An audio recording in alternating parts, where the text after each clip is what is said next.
కొంచెం ఓర్చుకో. ఒక గంట ఆగితే ఆ దేవుడు కరుణిస్తాడు.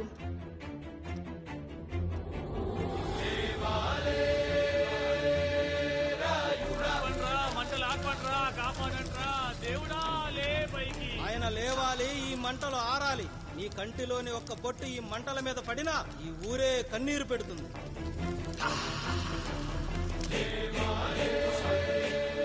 ఈరోజు మన ఊరాచారం నా వల్ల గోదావరిలో కలిసేలా ఉందిరా.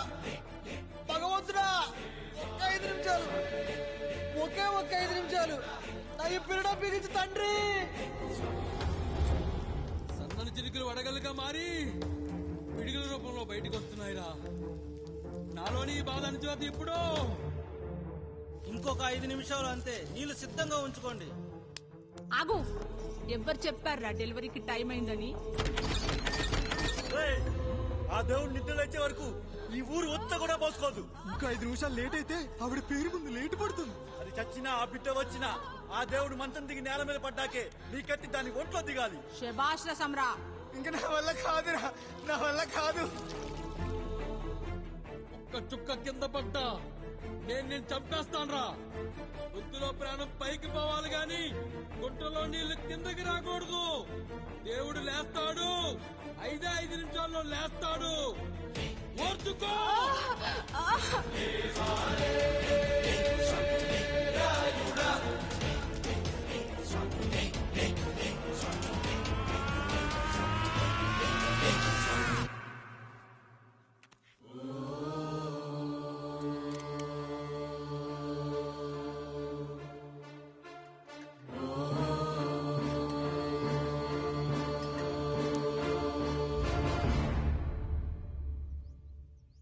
రాయుడు గారు నిద్ర లేచారు.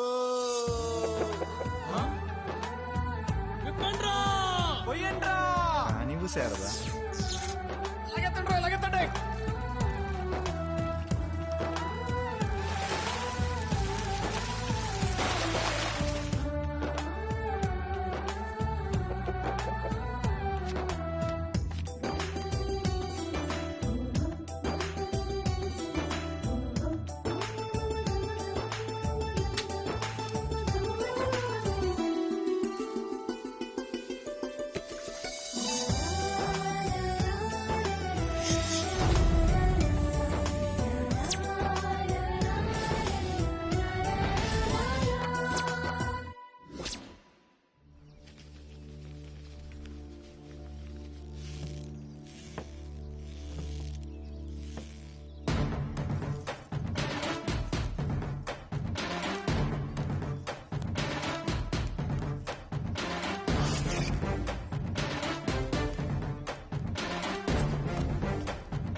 నమస్కారం అయ్యా. అయ్యా, మన ఈరిగాడికి సంవత్సరం క్రితం పెళ్ళయిందయ్యా. మొన్నటిదాకా తాడు బంగారంలో ఉన్న వాళ్ళ జీవితం ఇప్పుడు తాడు ఫ్యాన్లో మారిందయ్యా. తన భర్తకి తల్లిదండ్రులు ఎక్కువయ్యారయ్యా.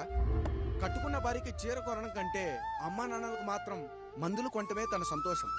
పొద్దున లేచిన దగ్గర నుంచి తల్లిదండ్రుల పనులు, పెళ్ళ ముద్దు ముచ్చట తీర్చట్లేదని తల్లిదండ్రులను వృద్ధాశ్రమంలో చేరిస్తే తను తన భర్త సంతోషంగా ఉంటామని వీరిగాడి భార్య సావిత్రి రచ్చబండి ఫిర్యాదు చేసిందయ్యా. చూడమ్మా, ప్రతి స్త్రీ జీవితం 3 ఆకులతో ముడిపడి ఉంటుంది. పెళ్లిల్లో మావిడాకులు, శోభనం గదిలో తమలపాకులు, ఆ తర్వాత భర్తతో విడాకులు. మావిడాకులు గుమ్మానికి కట్టొచ్చు, తమలపాకులతో కిల్లీలు కట్టొచ్చు, కానీ విడాకులతో కాపురాలను కట్టలేమమ్మా, కట్టలేం. నన్నేం చేయమంటారు? నాకంటూ కోరికలుండవా? భర్తతో సరదాగా ఒక్కదాన్నే గొడవ పడాలని, ఆయన కష్టపడి అలిసొస్తే పక్కింటి వాళ్ల కబుర్లన్నీ చెప్పాలని, వచ్చిన జీతం మొత్తం చేతికిచ్చాక నేనే 10ో 12కో చేతిలో పెడితే ఆయన కళ్లల్లో ఆనందం చూడాలని నాకనిపించదా? ఎంతసేపు అమ్మా నాన్న అంటూ వాళ్ల కొంగు పట్టుకుని తిరగడమే తప్ప నా పైట పట్టుకుని తిరిగిందే లేదు. నాకు విడాకులొద్దు, నా భర్త నాకు కావాలి. ఎరా, నీ భార్య చెప్పింది విన్నావుగా, ఏమంటావు? అయ్యా, మీరు నా వైపు కూడా ఆలోచించండి అయ్యా. 9 నెలలు నా తల్లి కష్టపడి కనీ పెంచితే 20 ఏళ్ళు నా తండ్రి నన్ను పోషించాడు. నిన్నగాక మొన్నొచ్చింది. ఇది మమ్మల్ని విడదీయాలంటే ఎలాగయ్యా? నాకు నా పిల్లం కంటే నా తల్లిదండ్రులు ఎక్కువయ్యా. మరి పెళ్ళెందుకు చేసుకున్నావురా? అక్కుల్లో పనికెళ్తుంటే అక్కడ మెస్ భోజనం పడట్లేదయ్యా. ఇల్లామంటే పని మనిషి అనుకుంటున్నావారా? అసలేమనుకుంటున్నావురా? ఆడదంటే నీకంటే చిన్నదవుతే నా తప్పు నేను తెలుసుకున్నానయ్యా. నా తల్లిదండ్రులు నేను వదిలేస్తానయ్యా. నా పిల్లల్ని నాకు ఇప్పించున్నాయ్యా. నువ్వు తప్పు మీద తప్పు చేస్తున్నావు. నీ భార్యను తిరిగి ఏలుకోవడానికి నీకు హక్కు లేదు. ఈ రాయుడు తీర్పిస్తున్నాడు. ఈ ఈరిగాడు మాత్రం తమ తల్లిదండ్రులతో ఉండాలి, కానీ ఈవిడకు మాత్రం భర్త కావాలి. ఈమెకు అభ్యంతరం లేకపోతే నేను పెళ్లి చేసుకుంటాను.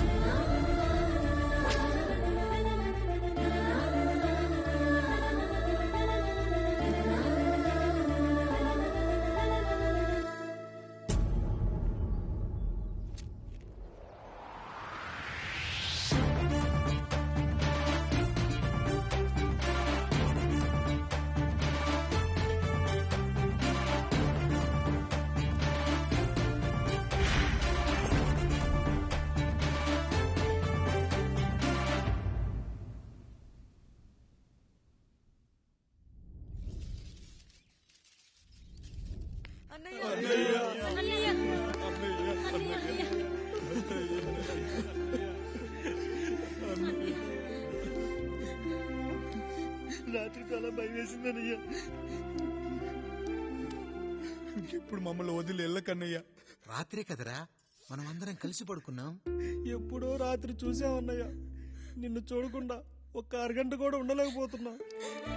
నిన్ను చూసి చాలా రోజులైనట్టుంది అన్నయ్య. రాత్రంతా ఎక్కడికి వెళ్ళావన్నయ్యా? అసలు ఎక్కడికి వెళ్ళారండి? ఇంట్లో దోమలు కుడుతున్నాయని అలా పక్కనే ఉన్న గడ్డివాం దగ్గర పడుకున్నా. మన రత్తాలు వాళ్ళ ఆయన ఊళ్ళో లేడంది. సరే అని తను తోడుగా తీసుకెళ్లా.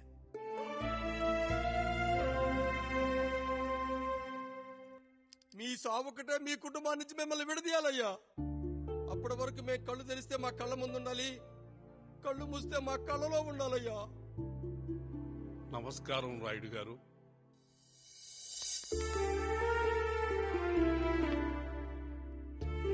నమస్తే. ఏం జడ్జి గారు ఎప్పుడొచ్చారు? ఇప్పుడే. రాయుడు గారు, మీ కుటుంబం గురించి వినడమే గాని ఇప్పుడే చూస్తున్నాను. ఒక్కసారి మీ కుటుంబ సభ్యుల్ని నాకు పరిచయం చేయండి రాయుడు గారు.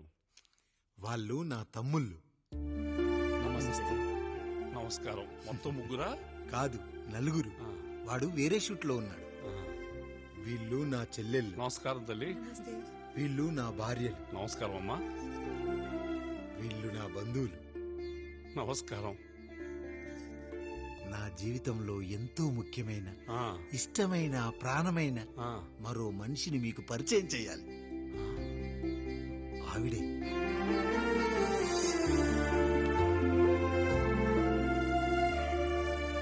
నమస్తే తల్లి.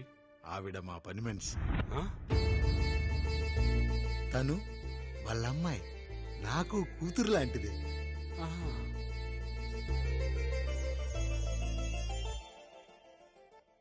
ఆ ఫోటోలోని వ్యక్తి ఎవరమ్మా? మీ ఆయన?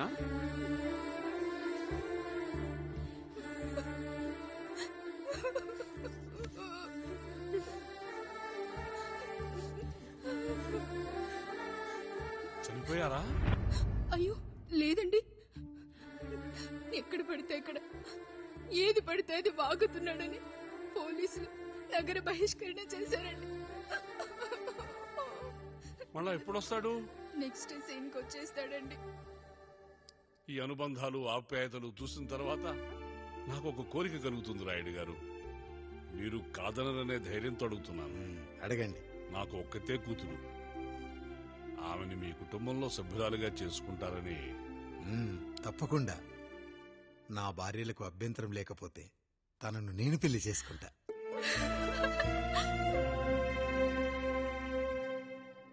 అయ్యో, మీరు పొరపాటుగా అర్థం చేసుకున్నారు. మీ పెద్ద తమ్ముడికి ఇచ్చి చేస్తారని.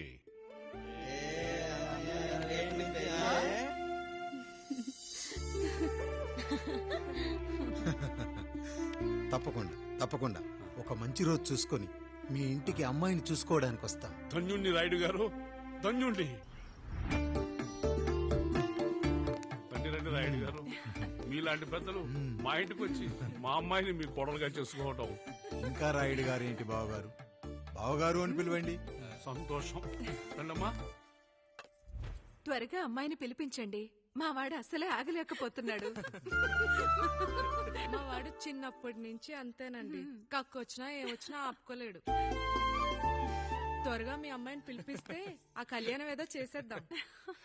అమ్మా జయమాలిని, అమ్మాయిని చూసురా.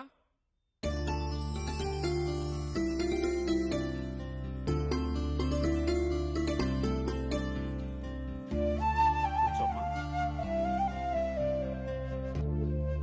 నువ్వు కూడా అబ్బాయిని చూడమ్మా.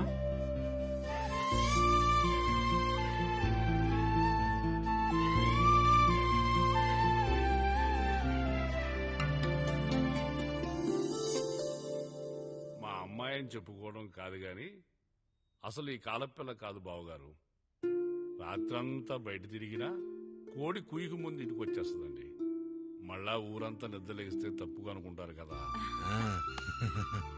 తను తిరిగే స్నేహితుల్లో పచ్చి తాగుబోతులు తిరుగుబోతులు ఉన్నారు. కానీ ఆ విషయాన్ని తన మనసులోనే పెట్టుకుంటుంది గాని స్నేహితుల గురించి ఎప్పుడూ చెడుగా చెప్పింది లేదు బావగారు. దీని చిన్నప్పుడే నా భార్య కారు డ్రైవర్తో కలిసి పక్క సందులోనే కూరగాయల మార్కెట్కి వెళ్లి తప్పిపోయారు. అప్పటి నుంచి ఎంత వెతికించినా మా డ్రైవరు కనబడలేదు, నా భార్య దొరకలేదు.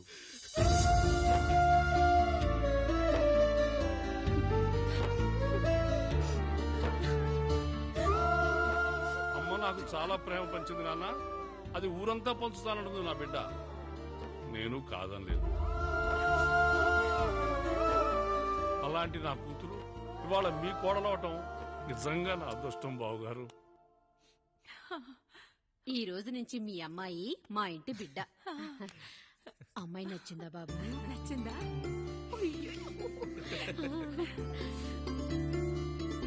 వాడికేం తెలుసు అన్నయ్య గారు, చిన్న పిల్లాడు. ఇప్పటికీ ఆకుని చెవులో పువ్వుని నోట్లో పెట్టుకొని తిరుగుతూ ఉంటాడు.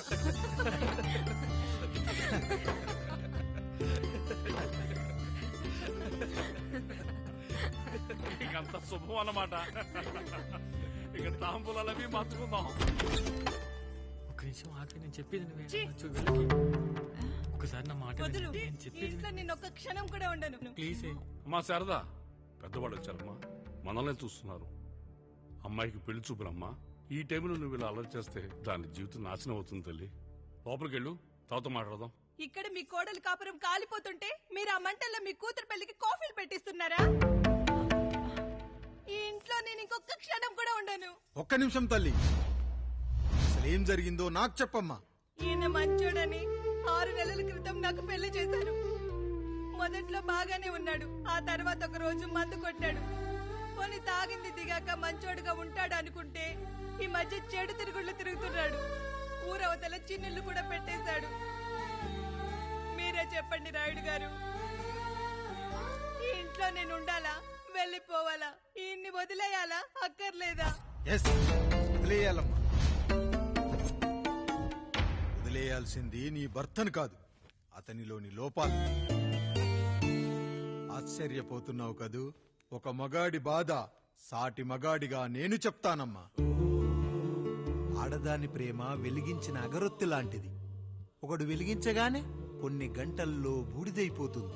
కాని మగాడి ప్రేమ దీపం లాంటిది. తను కాలుతూ కూడా నలుగురిని వెలిగించుకుంటాడు. ఆ వెలుగులో ఆనందాన్ని వెతుక్కుంటాడు. చూడమ్మా శారద, నువ్వు కాకిలోని నలుపును చూస్తున్నావు, నేను దాని రెట్టలో తెలుపును చూస్తున్నాను. మొగడు మందు కొట్టొస్తే నిన్ను కొట్టలేదని సంతోషపడాలి గాని బాధపడకూడదమ్మా. ఇక చిన్నిల్లు సంగతి అంటావా? రుచిగా ఉందని లొట్టలేసుకుంటూ సగం తిన్న బిర్యానీలో కుక్క మూతి పెట్టిందని తెలిసాక దాన్ని పారేసుకుని ఆకలిని చంపుకోవడం కంటే నాకింది మనింటి కుక్కే కదా దాని మూతిపళ్ళు రాలగొట్టి ఇంట్లో కట్టేయాలి. నీ భర్త కూడా అలాంటి కుక్కలాంటి వాడేనమ్మా.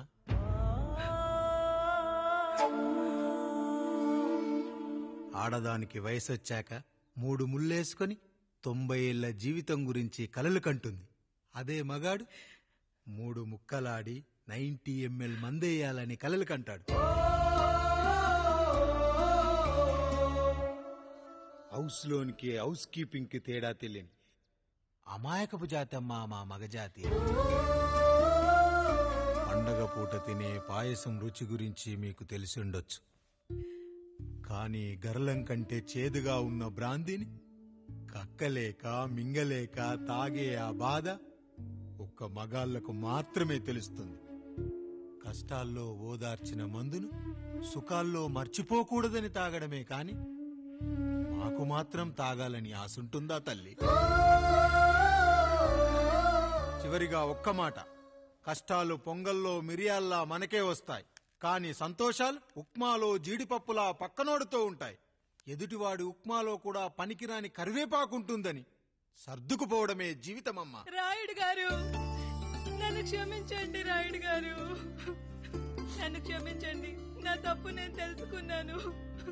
ఈ రోజు నా ఇద్దరి బిడ్డల జీవితాన్ని కాపాడారు రాయుడు గారు. ఈ శుభ కార్యక్రమాన్ని కూడా మీరే జరిపించండి. తప్పకుండా.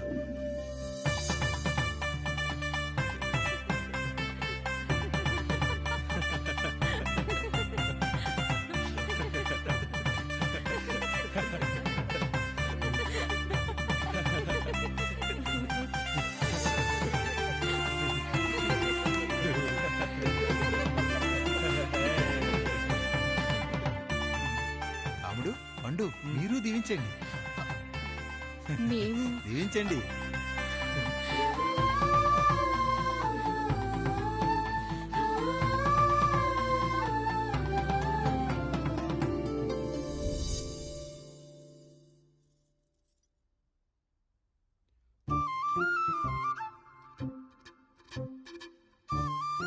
తింటారా?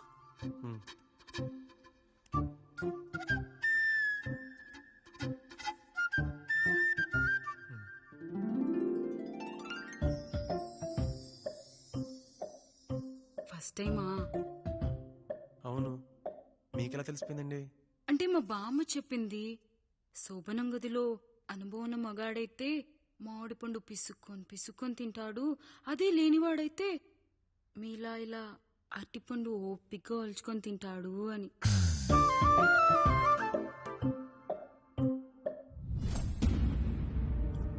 ఏంటవి? అవేంటో తెలీదా? ఫ్రెండ్స్ కి పెళ్ళని చెప్తే హ్యాపీ బర్త్డే అనుకుని బెలూన్స్ ఇచ్చారు.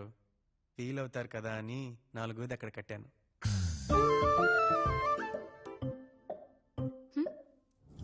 ఈ అన్నీ వచ్చాడు. పిల్లల గదిలోకి వెళ్ళారా? వెళ్ళారండి. మీరెంత ఏంటి ఇంత రాత్రైనా ఇంకా పడుకోలేదా? మీరు లేనిది ఎప్పుడైనా పడుకున్నామా అన్నయ్య? అందరం కలిసే కదా పడుకునేది మావయ్య. సరే సరే, అందరం పెద్దోడి గదిలో పడుకుందాం. ఈ రోజు వాడి శోభనం కదా, అసలే కొత్త. పక్కనుంటే ధైర్యంగా ఉంటుంది. పక్క నుండి దగ్గరుండి జరిపిద్దాం. పదండి.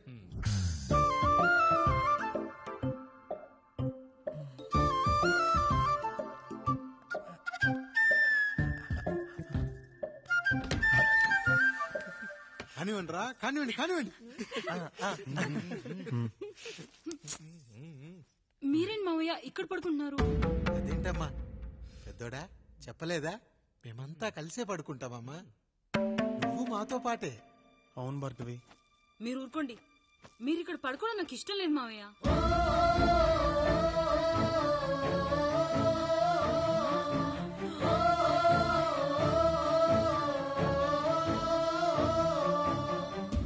అదేంటమ్మా అలా అంటావు?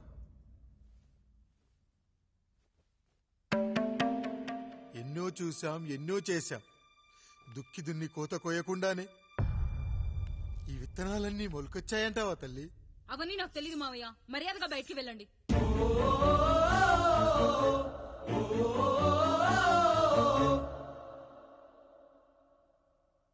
కనీసం ఆ మూలనైనా పడుకుంటామమ్మా. నువ్వైనా చెప్పరా పెద్దోడా? అంటే తను ఇబ్బంది పడుతుంది కదా నాన్న.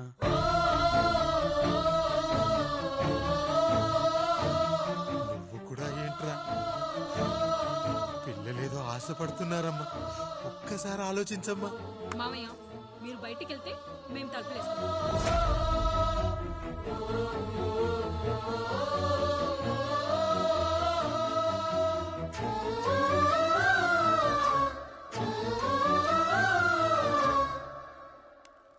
వేసుకోండి అమ్మా, వేసుకోండి. తలుపులు వేసుకోండి.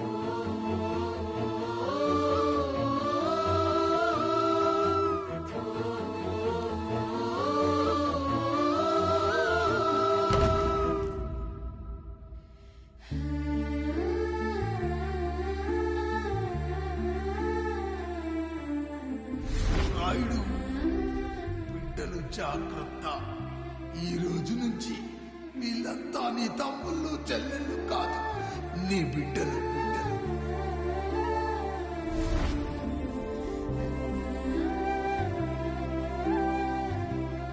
జానకి, ఏమండి? సావిత్రి, ఏమండి? లక్ష్మి, ఏమండి? మన గదిలోకి పదండి. ఇక నుంచి ఎవరి పిల్లలతో వాళ్ళ గదిలోనే పడుకోవాలి. ఇది ఈ రోజు నుంచి ఈ వంశానికి రాస్తున్న కొత్త శాసనం. అయ్యా, అలా అరకండి అయ్యా. మీరు లేకుండా మేము ఎప్పుడైనా విడిగా పడుకున్నాము. అంతా కలిసే కదయ్యా పంచుకున్నాం. వెళ్ళరా, వెళ్ళు. నీకు భార్య ఉంది, నీకు పడగది ఉంది. వేసుకోండి రా, మీరు వేసుకోండి. తలుపులు వేసుకోండి. మీరు కూడా ఏంటండి, పిల్లలేదు? చిన్న పిల్లల వాళ్ళని ఉయ్యాల్లో ఆడించేటప్పుడు పక్కనే ఈ నాన్న కావాలి. బడికెళ్ళేటప్పుడు పక్కనే ఈ నాన్న కావాలి. గుడికెళ్ళేటప్పుడు కూడా పక్కనే ఈ నాన్న కావాలి.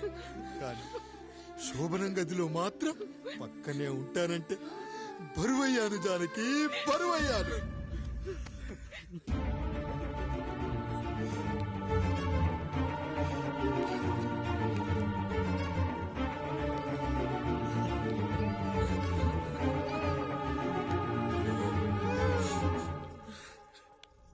ఏంటండి, ఇంకా అదే ఆలోచిస్తున్నారా?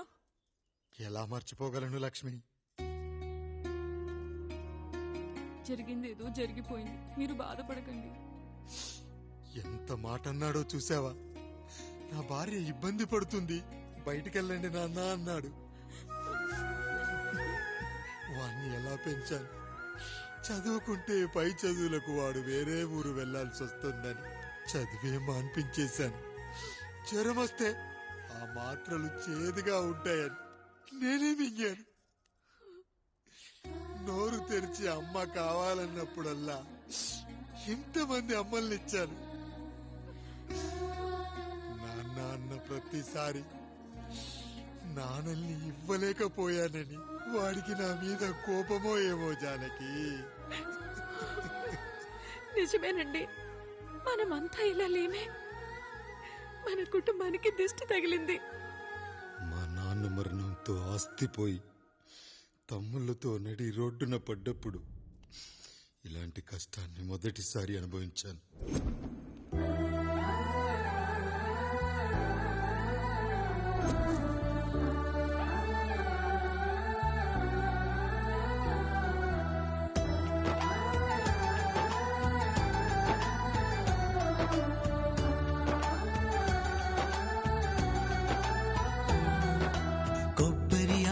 కలగలిపే కొబ్బరి మట్ట కథ, రబ్బరు గాజుల చప్పుడులా కాదిది కట్టు కథ.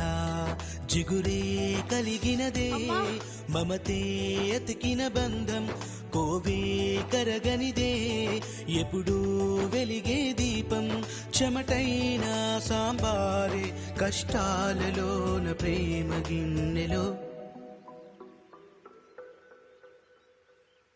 మన కుటుంబాన్ని విడదీసేది బ్రష్ అయినా సరే అది మనకొద్దురా. 5,000 లాంటి మనకు ఈ 4 బ్రష్లు అవసరమట్రా?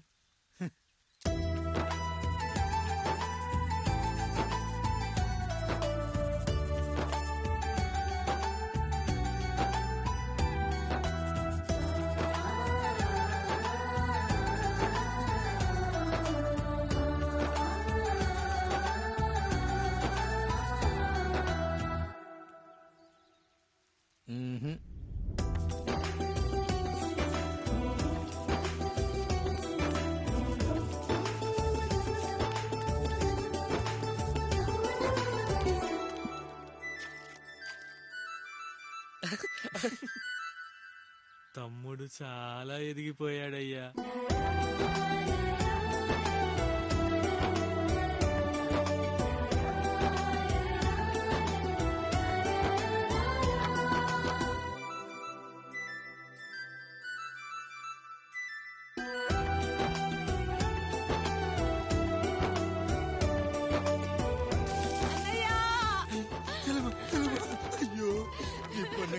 బంగారం తల్లి, ఎంత మంచి.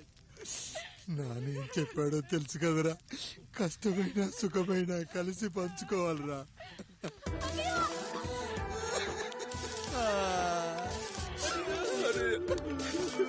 అయ్యో, మరి నువ్వు బాధ పెట్టుకోవా అన్నయ్య? నీ బాధ నా బాధ కాదట్రా. అమ్మా అమ్మా అమ్మా అమ్మా.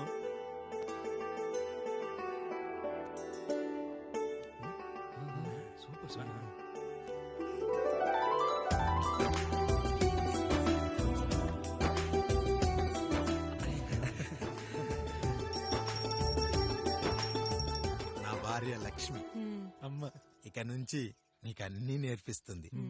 ఎరా, చెల్లెళ్ళు అడిగితే అమ్మనిచ్చాను, తమ్ముళ్ళు అడిగితే ఇవ్వలేనా? జానకి, వీళ్ళు నా తమ్ముళ్ళు, ఇక నుంచి మన బిడ్డలు. అన్నయ్య, మమ్మీ. ఆ అమలాపురం, ఈ ఇచ్చాపురం, ఊహాపురం. నమస్కారం. పిల్లలు బడికొస్తారంట మాస్టారు. బాగా చదవండి, పై చదువులకి పక్కూరు వెళ్ళాలి. ఏ ఈ ఊళ్ళో చదువుకోకూడదా? మన ఊర్లో కాలేజీ లేదు కదయ్యా. ఎరా, నన్ను వదిలి కాలేజీకి వెళ్తారా? నేను చదువుకుంది చాలదా? నా చదువులు మీ చదువులు కావా? మా కుటుంబాన్ని, మా అన్నదమ్ముల్ని విడదీసే ఈ చదువులు మాకొద్దు మాస్టారు, వద్దు. గోడలకు పిడకై తెగ బిగువై మురిసే బంధం, మేడలకు తడికై దూరంగా ఉండదులే. గేదెలకు పాకై గూడల్లే నిలిచే చందం, కాకులకు ఈకై ఊరిక నేరాలదులే.